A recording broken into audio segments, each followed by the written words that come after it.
Okay, on the show today, personal trainer, fitness writer Andrew Coates. He's in Canada. He's done thousands of hours in the gym with people. I think I've been following on Instagram. He has a big Instagram. I've been following for a while. And what I personally like is it's very accessible. So if you're listening to this and you're thinking, I'm not like a weights guy or a gym bunny, like his approach is super accessible. And there's lots of good stuff about behavioral change generally, which I think all the coaches listening will like. He's worked with a lot of people. His also writing's really good. So he's written for all the top Men's Health and all the top fitness kind of publications. So Andrew, welcome.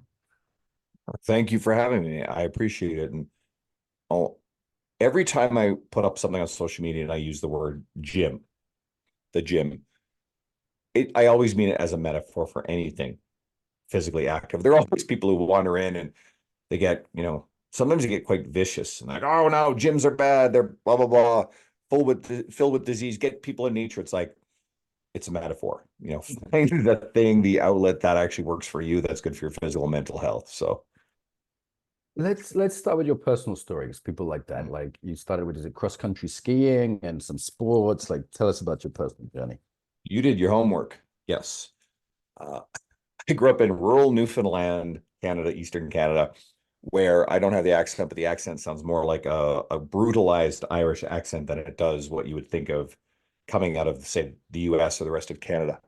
I don't tend to do a lot of A's, right, as far as Canadians go.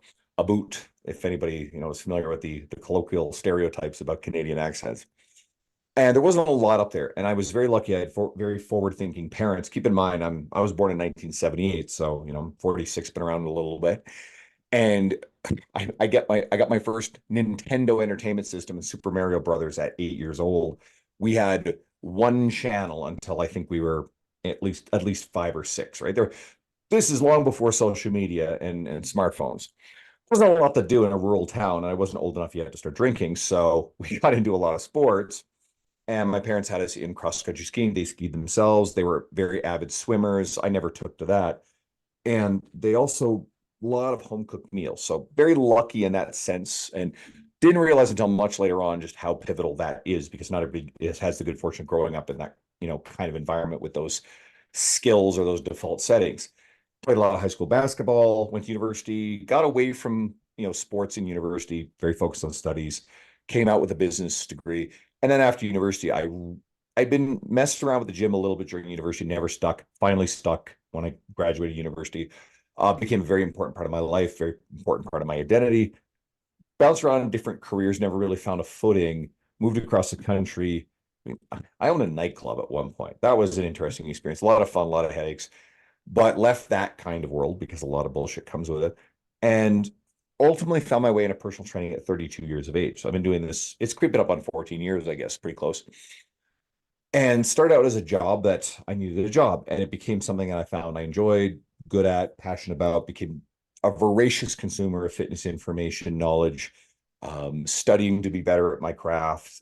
It gradually took off, took off, took off. I stayed very busy, head down, pound, like tons and tons of sessions. Left the old company after about 6 years there, started my own fitness business, contracted in my friend's company, which I'm still there right now. And I now have a home studio that I split my time with. Along the way, started a podcast, started writing for my website, started traveling internationally for fitness conferences, met a lot of people in the industry. That created more opportunities that led to invitations to write with, starting with T Nation, which for everybody else might not recognize. Anybody who's in fitness, T Yeah. Nation is a really, really big strength and conditioning educational website, right? Big, big one. So that kind of blows the doors off of brand and reach. And that led to more invitations. I started getting serious about social media. And it's funny how like people look at social media as this flag of status within the industry. And I try not to look at the world through the lens of status. Humans, we are wired to seek and perceive status. And but the upside is it gets me on a lot of podcasts. It gets me, speaking at a lot of events. It opens more opportunities. So I will leverage the hell out of it in the end of the day to actually direct. Well, social media is quick, short form, oftentimes gets a little bit inspirational. Fine. I try to be as useful as possible. But if it leads people down the path of getting into, consuming long form media like podcasts, the writing, the stuff that's going to have more depth, more value, more tactics to help people, whatever it takes to reach and help more people. And that's kind of why we're here where we are. Nice. Nice. I think the two people I follow most are Mike Israetel, who we've got booked in the future. I think, it's just science, just love his science stuff. And he's funny as fuck too. And Mm. then what I loved about yours, I started following you a couple of years ago, is it's super down to earth. And I was like, okay, this makes, as someone who, I lift weights, I work out, I go to the gym a few times a week, but I'm not a fitness pro. You weren't just kind of showing off your titties kind of thing on the pictures. It was like, okay, something actually useful, something that made sense, something that made me want to go to the gym when I was feeling a bit down or whatever. Like you're like a fitness pro for normal people. It's kind of how I think about it. And I truly try to look at it that way. I actually very deliberately have for a while used profile photos that are not the jacked striated shoulders. I've got an old one. Like I'm 6'2". I walk around the 250 to 260 range, reasonably lean. And you know, I actually have sort of deliberately like downplayed that. You will not find Right. shirtless selfies or anything like that on my media because I want to be accessible to a broader range of people. Yeah, writing for T Nation, and you'd think Muscle Fitness, some of these other publications, you would gravitate towards like the male bodybuilding strength enthusiast, but my following is actually overwhelmingly women, and which that's great. I value that. That's really useful. Women are better fitness consumers than men anyway, on average. Why is that? I have more, my audience is three-quarters middle-aged women, one quarter young men. Mm. And sometimes I find women more coachable sometimes. Like, what is it you say they're better fitness Well, consumers? I What do you mean, mean? I'm talking in pure statistics, right? I mean, like Okay. women spend more on, I mean, yes, like verifiably they spend more on fitness and fitness related stuff. But where does that come from? I don't know if I actually know the answer, but I think that their egos are not in the way No. that men are. And it makes sense. Like if you got younger men and women of all ages, then it, I'll put it this way. I've been in gyms a really long time. And what I've noticed for probably like the last 5 to 10 years is a dramatic improvement in the quality of the way that people are training themselves in Yeah. gyms. Okay. It's Yes. dramatically versus what we were seeing 10 to 20 years ago. And then I paused to think about it, and the older guys are doing the same shit that older guys have always done. Okay. Stereotypically, there are exceptions. Older guys will do older guy shit. Okay. And then the younger guys, there's more of them. They tend to be smarter. There's still some of the same ego lifting muppetry that you've always seen, but on average, I think they're getting better. There are way more women in gyms than there used to be.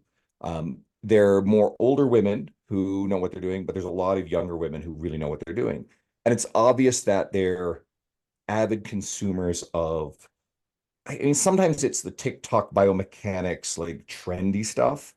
And sometimes even that stuff is actually solid stuff. You see, every booty influencer is doing a lot of the glute training stuff that Brett Contreras Yes. popularized, Yes. like 15 years ago and onward, right? So obviously that's a very popular thing. On average, women are more interested in glute training than men. Like I said, on average, there are always exceptions.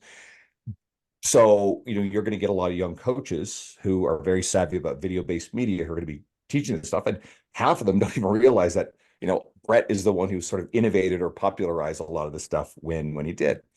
But regardless, the information is becoming mainstream, and so more people are doing this stuff.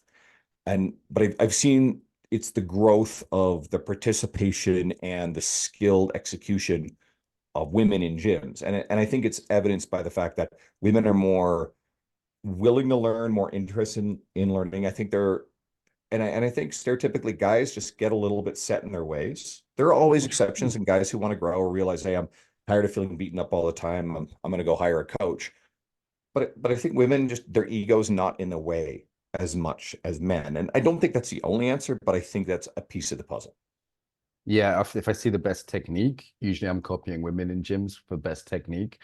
And I remember the same thing from Aikido. I remember my Aikido teacher saying, women end up with the best Aikido technique because they're coachable that way. They learn that way. Um, let's talk about like why do fitness at all? Because some people listen to this might be thinking, okay, like the gym, that's for egomaniacs. I don't need a six pack. I'm not trying to win any strength training awards. I'm never going to be Mr. or Mrs. Olympia. Like why would the average person bother to do this thing, which is quite difficult? Well, let's flip it. So where does this stuff come from? I think we're dealing with two problems. One is I think that there are people who subscribe to bad stereotypes, right? Um, whether it's, the iconic female bodybuilders of the 80s era who, using, massive amounts of pharmaceuticals. And then I'd say three-quarters of the women, certainly that I've worked with over a 13 and a half year career, have said to me upon our initial sit down interview, some version of, I don't want to get too bulky. Okay. Some version of it. Right. So it's still a very pervasive myth. And usually what I approach is I don't demean them or say, oh, that's silly or stupid. You can sometimes have a little bit of fun with it, but usually you just get them into the gym environment, get them to have fun with it. And then as they train, they find that they enjoy getting stronger. So I always try to come at this from you know, a perspective of motivating people by making them realize that they get stronger, they're capable of more. And after a while, they realize, wait a second, no matter how hard I train, outside of some real genetic outliers, they're not getting, quote, too bulky. And if anything, they like how they look. And I'm going to say something here that this risks offending people, but it's not more muscle that makes women look bulky. It's an overabundance of adiposity. It's just too much body fat that makes people look bulky, right? And I think that's a truth. Some people don't like that very much, but I'm not interested in like one end of the spectrum, which is like aggressively and shamefully pushing the boundaries of this stuff. On the other hand, I think the other side of the spectrum is unhelpful because they're so intolerant of, the reality of these things that they like policing what people say. And I reject both sides of that ideological spectrum. Like fuck those people. Neither Yeah. side is actually helping anybody, right? It's the people in the middle who are frustrated. Those are the people I want to help. So the second side of it, so what do you say? So stereotypes. Um, I think it's narratives. I think a lot of people engage in stories that they tell themselves about why they won't do the thing that either consciously or subconsciously they know is good for them, but they just perceive as hard. So we've all run up against the sort of person who says to you, oh, you should live a little, right? When you're trying to be mindful of your food. Or the person who's like, oh, you spend too much time at the gym, right? Or like, do you have any other hobbies outside the gym? And on some level, those people understand that they're not doing anything. They're not doing enough activity. They're probably on some level unhappy with their appearance, their self-confidence, their self-image, their their metabolic health or mental health, you name it. And it's often easier to try to make the reminders of this thing that makes them uncomfortable go away and sabotage it. It's the person who, the moment that you are starting to work out more and go on a diet, or try to eat healthy, and people have funny attitudes about the word diet, but forget that. All of a sudden, more pizza or more donuts are showing up at the office, and they're being waved in front of your face, and it's much easier to sabotage the other person than to actually acknowledge, hey, I'm unhappy. I don't feel good about where I am. And I need to change. I need to change my behavior. So now let's just make this unpleasant stimulus go away and sabotage the other person. And whether consciously or subconsciously, this sort of stuff happens all the time around us. Recognizing that this is happening and then being firm in your boundaries. And sometimes having polite but tough conversations to say to people, listen, no, I need you to respect this. This is important to me, right? My ex-family member died of diabetes or heart disease, Yeah. and Yeah. I'm Yeah. worried about this, right? Like Right. Yeah. I'm worried about my family's history of health. I need to make some changes now, right? And sometimes it's a office worker, or sometimes it's a domestic partner where you have someone who is insecure about their partner changing and becoming, quote, more attractive. So therefore they will literally sabotage them, and their efforts. And that's a complicated thing. I don't have an easy Wow. answer for it. Yeah. It does start with, you have to set some pretty hard boundaries on this stuff and say, this is not acceptable. This is important to me. If you don't respect this, yeah. And we've seen crazy behavior from people, but again, I digress. So back to the original conversation. Sometimes I think humans are wired by emotion. We make emotional decisions. We post rationalize. Our brains are post rationalization machines. It's one of our best skills. And a lot of the time, we'll make a decision based on some emotional want or desire, and then we'll explain the action by what is the most socially acceptable, varnished explanation as to why we did the thing that we did, right? So we still have to appeal to people on an emotional level. And so I think there's an intersection of logic and emotion when we say, in our society now, we have a lot of people who are stressed out, they're tired, they're overwhelmed. They don't necessarily feel great. We deal with so much inundation of like rage, hysteria, anger through media, social media. I'm very big on setting boundaries and basically just not plugging into the outrage machine that is media and social media, and I don't follow, or I will mercilessly like mute or block people or accounts that are just trying to fill my mind with outrage about everything real, legitimate, or imagined and manufactured that goes on in Yeah. our world.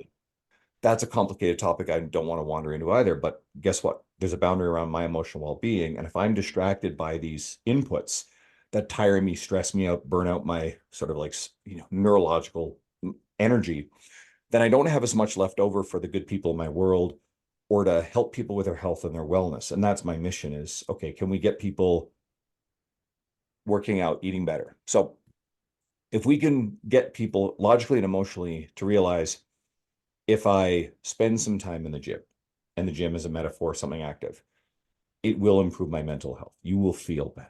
Okay. You will feel amazing. It's one of the most, it is the most proven and most powerful intervention for, generally speaking, most mental health stuff, things like anxiety, depression. There are going to be people who go, rah, rah, rah, therapy, right? Like, when someone says, oh, the gym is my therapy, and then someone gets outraged. No, only therapy is therapy. Like, fuck off.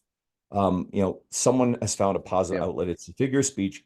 Stop policing the way people, And also the outcomes are statistically better than therapy in many cases. Like if you and look at the and studies. and this will bother people who are like, it's not an either or. It's a false dichotomy to say it's one or the other. But oftentimes, the gym, going for hikes outdoors, walking in nature is amazing for us. This stuff is, on average, more accessible, more affordable for more people than things like therapy, right? And then, the whole pharmaceutical side of stuff. And I'm not big pharma, bad, all this sort of shit. But at the same time, we now know that like a lot of the SSRI stuff when it comes to depression, these medications is based upon some really dubious research. I want to be very careful here because I'm not an expert in this, but Johan Hari's, one of his books, I'm wondering, I think it was Lost Lost Connection. Connections. Yeah, we've got him coming on the show shortly as well. Amazing, right? So you Yeah. guys will get a deep dive in this, but I mean, like he really goes into this particular topic and eviscerates that industry. And I mean, let's just say it's not exactly as if that's the most ethical industry ever, or not the most what is it, sued industry ever. So like I just don't take what they do on face value all the time, even though I think there's a tremendous amount of like beneficial things that have come out of it. So again, complicated stuff, and people tend to get polarized. I'm not interested in that. We just recognize the fact that exercise is the best intervention for our mental health. There is. Outside of like, I mean, you get someone who's like dealing with schizophrenia or some other like major Sure. psychiatric disorder. Sure. That's in a different bucket.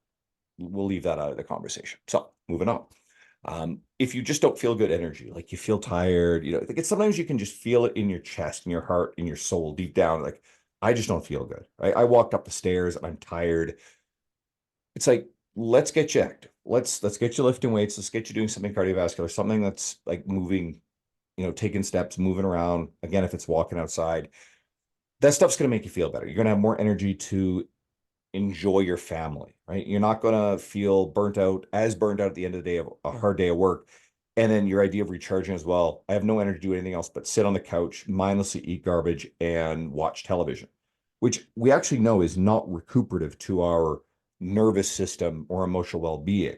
It's okay to sit down and Right. enjoy a show that we love, that we find really entertaining.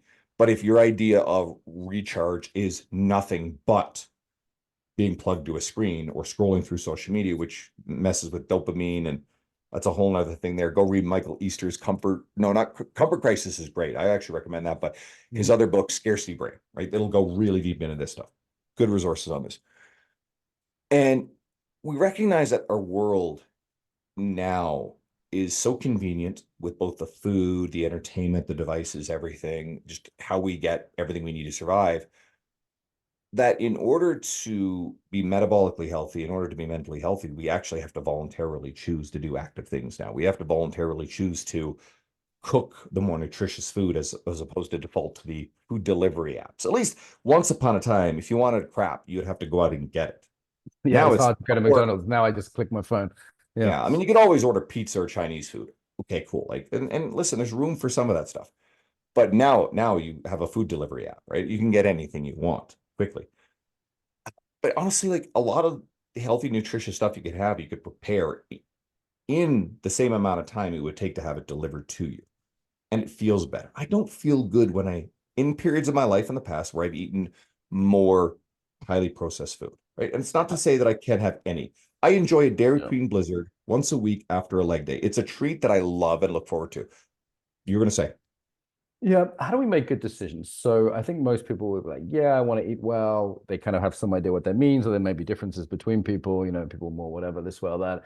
They want to get more sleep. They want to go to the gym a few times a week or do yoga a few times a week, depending on preference. But they still find themselves scrolling. They still find themselves on the couch. They still find themselves making the decisions which on one level are easy, but not rational in terms of, okay, this doesn't really serve me big picture. I mean, this is the big question of behavioral change that any coach of any kind listening to this has come across. How do we make good decisions?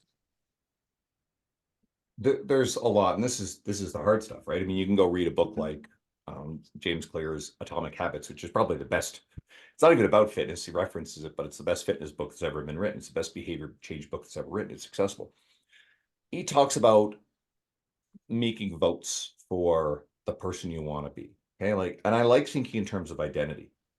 So, and this goes back into the narratives part that I said earlier. People have this narrative, oh, I'm not the kind of person who can do this.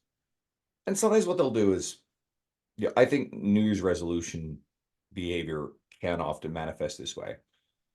People say that they want to change, and then they'll go and they'll make this aggressive plan. It's not really a plan. They just say, I'm going to go to the gym every day. I'm going to eat nothing but healthy food. I'll never have junk food again. And what they've done is they've actually set themselves up with an unsustainable ideal Mm-hmm. that like even dedicated people don't even do. And knowing subconsciously or consciously that they will fail. And what they're really doing is they're making the effort to, because they experience discomfort. They're not happy with where they are. They don't feel physically or mentally good. But if they go and they set this ambitious plan that is doomed to fail, then what they've done is they've effectively reinforced the narrative that they're not the kind of person who can do this. So we set traps for ourselves. And then what happens is, well, I tried. I couldn't do it. I'm not the kind of person. I'm just not the kind of person, which temporarily alleviates the emotional discomfort for being where they are. Because then they say, well, this is beyond my control. This is outside of my control. I can't change it. It's my genetics. It's who I am.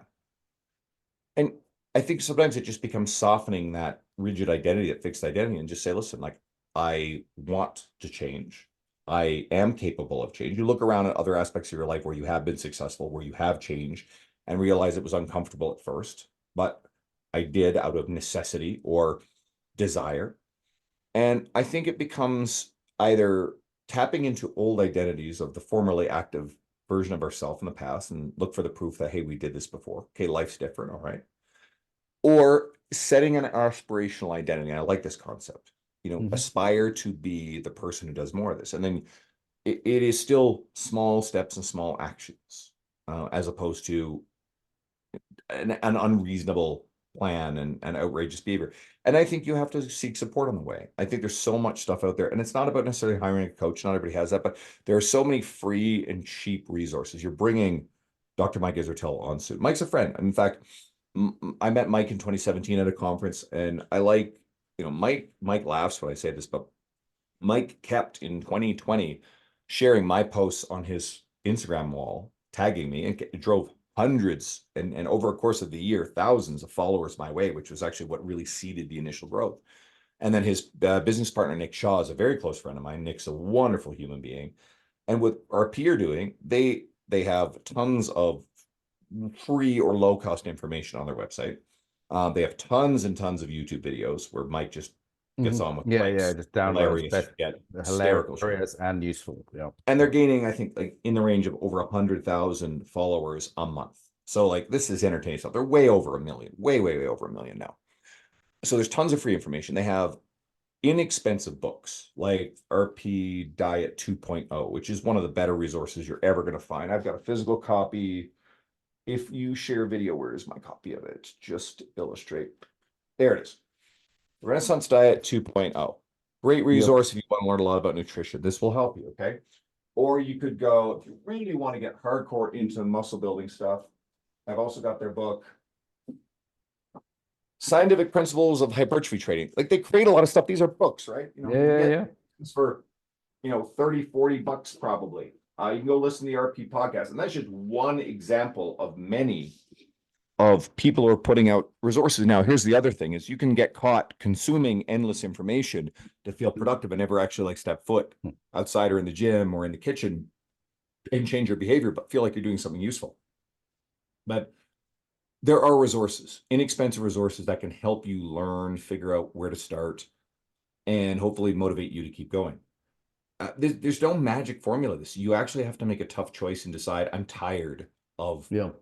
being the way that I've been. I'm tired of feeling the way that I've been. Channel that. And here's what I'll promise you. And I think most of the people listening are already on board with this, and they'll agree with this. Is like you'll never want to go back. You figure it out. You realize how good it feels to feel strong, to have better energy. You realize that your your mental health is better, your mood is better, the way that your relationships with the people around you improve because you feel better. You have better energy to be more productive in your work, which actually can buy back some of the time. So one of the obstacles a lot of people have in our lives is, well, I don't have time. Okay, cool. I respect that. Busy parents, working full time, that sort of stuff. Hmm. But I really believe that it's going to give you back more energy Yes. where you're more effective at your work, you're more present with your kids, and it enhances your own quality of life. And not to mention the fact that, again, this is why I have such a problem with the extremists and the ideologues who they're these useless human beings who build status within extremist tribal ideologies, whether it's the liver king eating bull testicles and organ meat. And we know he's a verifiable charlatan. I don't like calling out, all sorts of people across the industry, but he's a verifiable charlatan, right? And the other end of the spectrum, you have these people who are saying that there's no relationship between your level of adiposity and your long-term health outcomes. That's one of the biggest Right, lies. right. This is It very is, dangerous. It's the it's a body really, productivity. Yeah, very it's a dangerous to say deadly that, lie. right? It's a deadly Deadly lie to lie. say to people that there's no relationship here. There's a massive relationship with your metabolic. There's a massive relationship with developing diabetes. My grandfather, who was a doctor of a, old Irish doctor, different generation, smoker, lots of scotch. I mean, he died due to complications of diabetes. Okay. So, you know, he had one of his lower leg amputated and he died of complication of that surgery. People lose their eyesight due to diabetes. Okay. That shit's not fun. Okay. We all know people who've lost their lives or their health has been severely impaired by cardiac events, strokes. Okay. Imagine you end up paralyzed. You know, one side of your body is heavily paralyzed because of a stroke.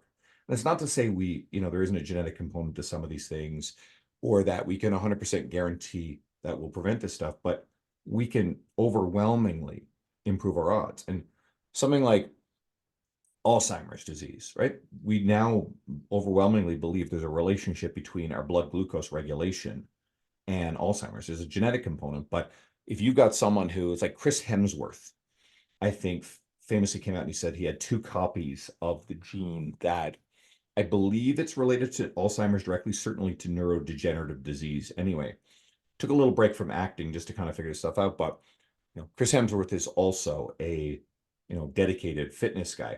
A good friend of mine in the industry has two parents with Parkinson's. And so he knows that he has the genes, which puts him at higher risk of this stuff. But he's also been told that because of his extreme level of dedication to fitness and well-being and good nutrition, that he's actually at less risk of developing it than the average person in the population without the two copies of the gene, because your behavior, your environment has so much of a role in this. And again, it's why I push back at people who buy into these narratives. Oh, genetic, like, oh, everybody in my family is overweight. And you can have the joke, it's like, oh, obesity runs in my family. And then someone's like, no, it's because no one runs in your family. Well, the truth in that unkind rhetoric is, remember what I said about my parents and being very lucky and progressive in how they like a lot of home cooked meals and got us involved in sports. You're going to be shaped by your environment. I think certainly as much, if not more, than your genetics. Genetics are very powerful. Right? You got a bodybuilder like Arnold Schwarzenegger and some of these other iconic bodybuilders had the genes to be pro bodybuilders. Most people could never be high level pro bodybuilders or like the high level athletes. Genetics play a role. But if you're the person who, a couple generations of your parents who, through their circumstance or means, who were doing the best they could, they did not have those skills. They did not grow up with that stuff.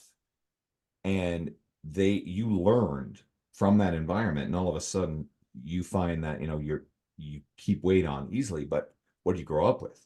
A lot of processed food. Because your parents are really busy and they're tired and they're doing the best they could. And the kids were like just calmer and happier when they gave them the chicken nuggets and McHappy meals versus cooking vegetables and having a lot of fruit around. And so it just became the easiest way to manage a complex and tired life situation. But you now are walking into being that parent of young children. Well, do you want to pass that on and just say, oh, well, it's just genetics? Or this is a harsh reality, but it is probably really tough. I didn't have this experience, but I've seen enough of it. It's one thing, I think, to be an obese adult and deal with the challenges involved in it, but I think to actually like create an environment where you have an obese child. I don't have kids, so I can't, and I have to be very careful there because this risks sort of shaming a parent who's trying to do the best they can. Not my intention. But having a child who grows up obese into that world is putting them at a major disadvantage in so many aspects of life. And we wish it wasn't the case. We wish it was fair. And I think there's a lot of people who well-intentioned like campaign to, to not have people discriminated against, nor should they be discriminated against. But okay, cool. At a certain point, we have to realize that we're probably reasonably powerless to change society default human attitudes, but we can change ourselves or we can impact the people around us. So what are you going to do? Screech and rave on social media and say that's not fair that your obese child is being treated Mhm. differently? I wish the world would change. But guess what? That's not going to be anywhere near as effective as you turn around and go, okay, screw the way I grew up. I'm going to figure this shit out. I'm going to encourage the child to be involved in active stuff. And I'm going to create a different food environment. We're going to cook home Mhm. cooked meals, and we're going to, have the kids understand that it's okay to have, high calorie treats at times, but it's not the default setting that we live off of every day. Food's the tough one, huh? Like, I don't have people say, "Oh, you're so disciplined to go to the gym for a ton." I'm like, I love the gym. I don't need discipline. I love it. I love how I feel there. I love how I feel afterwards. It just took me a bit of discipline at first to get to that point. But Hmm. food and diet's the one I find the most difficult. Like, even with treats, even with like, rules is one way, calorie counting's another. Like, food is the killer. Like, and that's the bit I struggle with. I've got a framework that I like to talk about. I've actually got an article on my website. If anybody's interested, message me on Instagram. I'll send you the article. I think it does a good job of illustrating this. I like to think about food in sort of three. I use the term buckets. There is there's realizing that there's a ton of nourishing, home cooked, minimally processed, you know, food that we actually really like. If you think about, mom's cooking, there's a lot of stuff that, mom's home cooked meals, you just like really love that stuff. And it's lean sources of meat, it's vegetables, it's not overly refined, insane amounts of sauce or sugar or this sort of stuff. And there's a lot of that we actually really like. I love baking a salmon. I usually every Sunday I'll bake a salmon in the oven, and it'll get me probably about 6 meals, so it's good for about 3 days. I will cook some rice on a stove, and I will usually have some sort of vegetable. I'll sometimes bake Brussels sprouts or asparagus, or sometimes frozen vegetables are wonderful. Like if you want something that's convenient but easy, frozen vegetables, and they Frozen taste fruit too. amazing. Frozen fruit's Frozen good fruit's too. For amazing. I put it smoothies, in I use it all smoothies. the time. Blueberries, Amazing stuff. banana, whatever. Yeah. Really convenient. And so I find that meal, I really like that meal. So that probably comprises, I would say, I mean, like 3 out of my 7 days for like my lunch and my dinner meals, right? And I usually cook a healthy breakfast every morning as well. So get clear on the fact that, hey, wait a minute, there's actually a bunch of this like nutritious, healthy stuff that we actually like, and doesn't necessarily take a ton of effort. Like, yes, there's elaborate stuff, and someone may not feel like they have a lot of cooking skill. Guess what? Grab the salmon in this case, or his chicken or whatever. Go on the internet, learn how to bake it in the oven. Okay. That's it. Like, Google that stuff, very easy. And then Google how to boil a pot of rice on the stove. Okay. Get the frozen vegetables, put them in the microwave. You literally have an incredible meal right there, and multiple meals, one setting. I can time it in the oven, make sure I'm just mindful of the rice on the stove, and I can sit down and watch TV, or I can work on something, whatever. It's not that you have to spend 2, 3 hours slaving Yeah. over massive amounts of prep and cleaning, the way that like sometimes fitness influencers will make it look this elaborate display of all my meal prep on a Sunday, 4 hours of torturous work. No, it's not like that. That's bullshit. Sometimes fitness influencers like to show off and make it arduous, look how virtuous I am because I do all the shit. Fuck off of that nonsense. That's not helping people. That's just showing off. That's status play. Instead, let's just make this successful. So we're clear. Bucket one, lots of really nutritious, healthy stuff we actually like. Okay. Get clear on that. Bucket two, here's where people get in trouble. Think about all of the mediocre crap that we consume out of convenience, I'll say it, laziness, out of lack of preparation.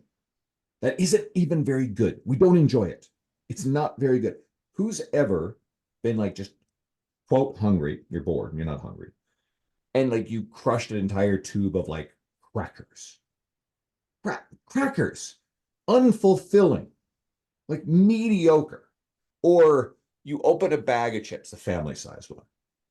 And the first couple of chips, dynamite. Okay. I'm in Canada. We get like ketchup chips, amazing shit. Okay. I know you guys call them crisps across the I was pond. going to say for our English viewers who know the correct term, it's crisps.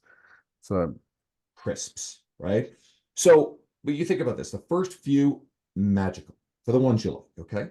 But then all of a sudden you're like halfway, 3/4 way through the bag, and all of a sudden you're like, like you feel like that, like the word, the way I said it, you know what I mean, right? It just doesn't feel very good. But I got to finish this. You keep eating them, right? You do shit like that. Not very good. And then you think about after, it's like, oh, I don't feel good. You don't physically, you don't feel good. Emotionally, you don't feel good. You know, you just wasted the calories.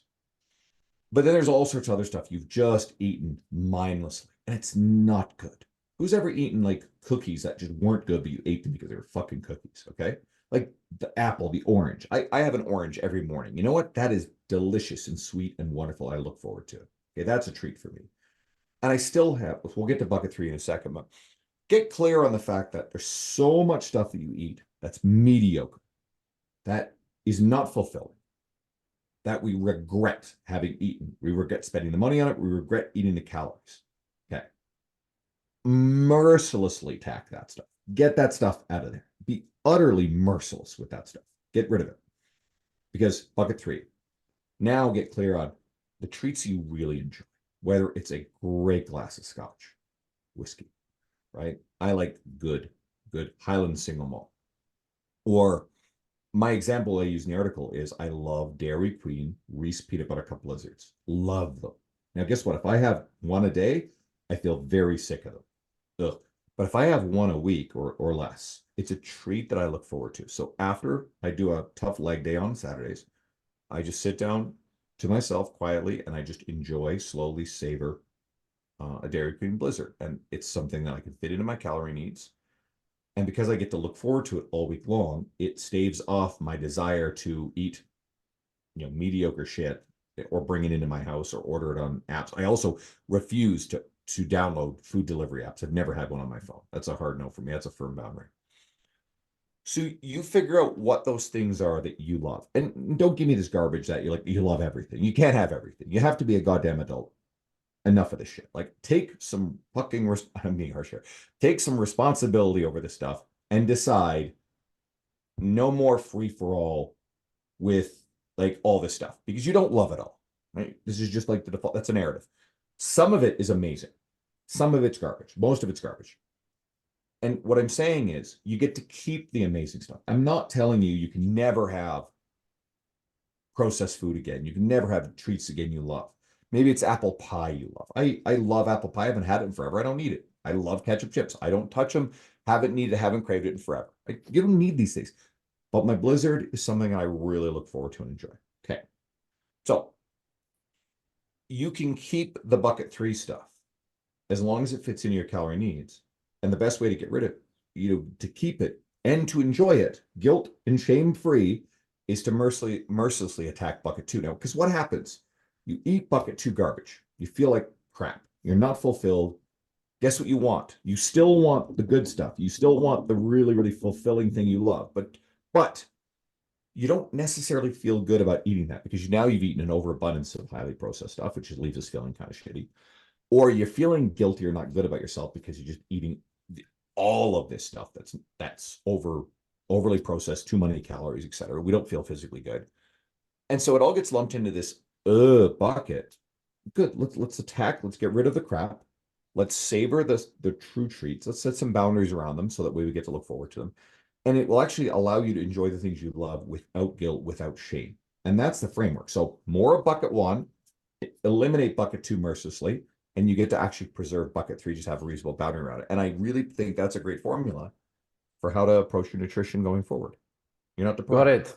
And if women are asking bear or man, they should go for Andrew because he'll take the salmon out of the river, Canadian style, cook it for you, unlike the bear, and you might be able to steal his ice cream afterwards.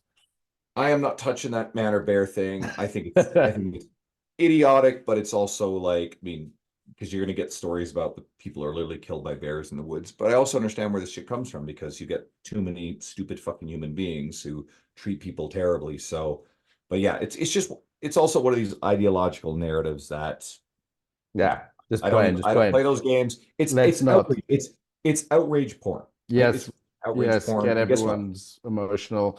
We've got about 10 minutes left. There's one thing I want to ask you about is agency and victimhood. So quick story. During COVID, I was talking to my PT and I said, how are your friends doing? They must have all, they're not at the gym anymore. They must have lost all their business. Must be all the PTs must be doing terribly. Are you guys okay? And she said, oh yeah, we're great. She said, George is doing this and John is doing this and Sarah, she's selling that plastic that the shops are putting up. And I was like, that's really interesting that every single one of the fitness trainers she knew pivoted really quickly and said, you know what, this is a difficult situation, but I'm going to take responsibility and I'm going to do something. And they were all kind of entrepreneurial and they all did really well. And that wasn't the case with other industries that I saw. And I thought that's really interesting. People who are PTs, who are used to working out, have something which is like a transferable kind of can do. Does that make sense? Like they seem to have this transferable, I'm not a victim, I can work hard, I can do something that doesn't apply to muscle because a lot of them have got other jobs. And I was really impressed with that. And I thought, okay, the gym has probably taught these guys something which is a bit more than just, how to work out. It's taught them about self-discipline, motivation, and self-responsibility. And I was impressed with that. There's a fundamental truth here. Now, guess what? There are lots of people in the fitness industry who crashed and burned and got out during COVID. In fact, it purged the industry of a lot of people. And whether those people are 1 foot in, 1 foot out, or just not doing well in the first place. But you hit on one of the most fundamental aspects of fitness. This is sort of ideological. And when we deal with ideological spectrums, one side of the spectrum tends to be inherently victim mentality. The world is bad. It's not your fault. You're not to blame. The system is bad. Okay. And guess what? There are elements of truth in that. But as an ideology that you're indoctrinating people within, I think it's very dangerous because then you tend to disempower people and make them feel very helpless and you create victims out of them. which is the play of the status building person on any end of an ideological spectrum. They want people to be, beholden to them. And so just be careful about ideological talking heads, whether they're in fitness, politics, sociological stuff, you name it. It's almost any realm of life. Then the other side can take shit too far as well. But, in this particular lens, I always think that move away from victimhood, move away from a sense of, oh, there's no hope, I have no control over this. And the thing that I like about fitness is when you immerse yourself in it, you come to fundamentally understand there's a direct relationship between your inputs, your efforts, and your outcome. You get stronger. Yep. See Body the changes. weight go up on the bar because I've been going regularly and eating right and sleeping right. It's the ultimate proof that you have agency over your outcome. Mm-hmm. And that's why you see crazy, stupid headlines sometimes. There's one that keeps circulating. It's like something about, people getting involved in fitness, like is linked to like extreme right-wing I views. saw that one. Yeah. It's stupid and unhelpful because no, but like I said, it kind of has to do with this ideological shit where you're no longer a victim. Okay, fine. Like if being interested in fitness defines me as being right wing, fuck it, I'm right wing. And I am saying that rhetorically. Like I'm not interested in politics. But we've gone into some funny shit on this one. But you're absolutely right. If you experience the personal growth that comes from your own efforts, you trust that your efforts and inputs in other aspects of your life. I mean, you also end up self-efficacy. You develop self-efficacy. You tend to be more confident. You tend to have slightly better emotional well-being, mental health. You tend to have better energy. And those things, when you add them all together over time, tends to lead to better outcomes in relationships and careers and life and every other aspect. So it doesn't surprise me at all that a community of people who are wired to feel in control of their outcome because of their dedication to fitness probably have ways to adapt. And again, fitness professionals by default, like you said, tend to be entrepreneurial. It's sort of an aspect of our career. So if you are a small, lean, agile entrepreneurial business, oftentimes you have the ability to pivot. Also, we have a lot of people who during a tough time like this were ravenous to find ways to stay active. I mean, a lot of people went the other way. But a really good example is my friend Don Saladino. So Don, who great guy.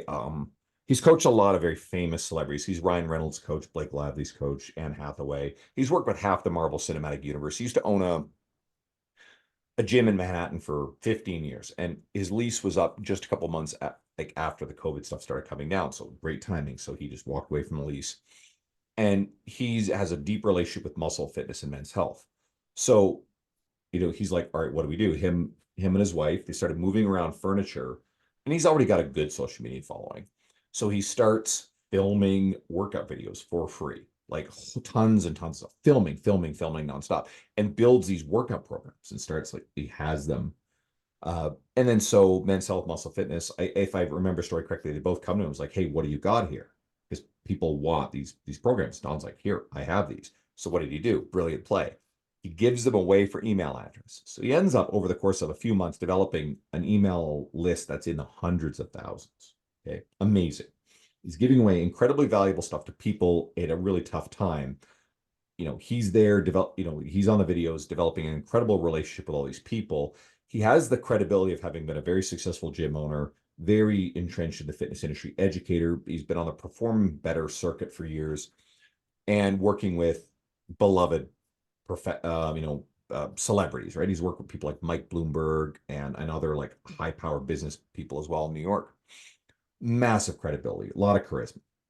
So now he has a very successful, like very, very successful online business where he sells programs, he sells challenges, and he has a bunch of other stuff. He's got brand partnerships, and he still works with a few of his celebrities. And then sometimes for his challenges, like right now, I believe he's got Sebastian Stan, the Winter Soldier, who's one of his clients, is part of one of these challenges. He's done Deadpool ones before. So he's thrived, but he was very savvy and knew immediately, all right, I have to pivot. I have to do something here. He Yeah, didn't just nice. turtle Nice. and the world's over. My business is ruined. Andrew, you need to wrap up. I just want to compliment your marketing as well. I think listeners can learn a lot from your marketing because I find it sort of service orientated and simple, not too kind of American-y, glitzy, bullshitty. And just I think it's a good model for, being of service and making useful stuff and then, taking people into things. I just want to say that to listeners. Where do people go to find your stuff? I mean, your Instagram, your website, what's the best place to find you? I mean, all roads go through Instagram at Andrew Coates Fitness, Coates. Easy to find. If you have questions, I respond to everything. I'm more than happy to. So please shoot me a message. If you heard me on this podcast, message me. I'll say hi. If you're an avid podcast listener, I'm going to say this. If anybody finds this podcast through my media and they find your podcast, check out more of who you've had on. If you're going to have people like Johan Hari and Mike Isertel on here, you're doing great. So that's incredible. And I'll also say this for your listeners, people already here, like, when was the last time you thought about the fact that, Mark's doing this because he loves it, not because he's making money off this. So go and do one of two things. Either give him a great review, which you haven't thought of yet, or you mean to, but you just keep forgetting, right? Or two, you enjoyed this episode, maybe this one with me, or maybe it's another episode. Share it with someone in your world. You're like, oh, this would really help you. If you got a personal trainer that you're friends with, share this episode, okay? Get me and Mark in more people's hands and help Mark grow his podcast. This stuff goes a long way. It's free. It's easy, right? Now, that being said, yes, I have a podcast. It's called the Lift Free and Diet Hard Podcast. Mike's been on a number of times. I've had Don Saladino, some of the other people I've referenced, and it's definitely something that will help coaches. I'd love to see you there, of course. And then if you're really interested in stuff, my website, www.andrewcoatesfitness.com. If you sign up for my email newsletter, get the confirmation email. You'll get a free push-pull legs strength training program in there. There's workout videos, you name it. So again, I like the fact that you said the phrase of service. I believe in being of service. So I've got good free stuff. Again, the podcast, I have a lot of articles linked on my website, both the stuff I've written for myself, the one about 3 buckets of nutrition, or the things I've written for all the other publications. It's all on there. But if you want something specific, message me. I will literally drop it in your hands. That's how you find me. Thanks. Andrew, thanks for joining us.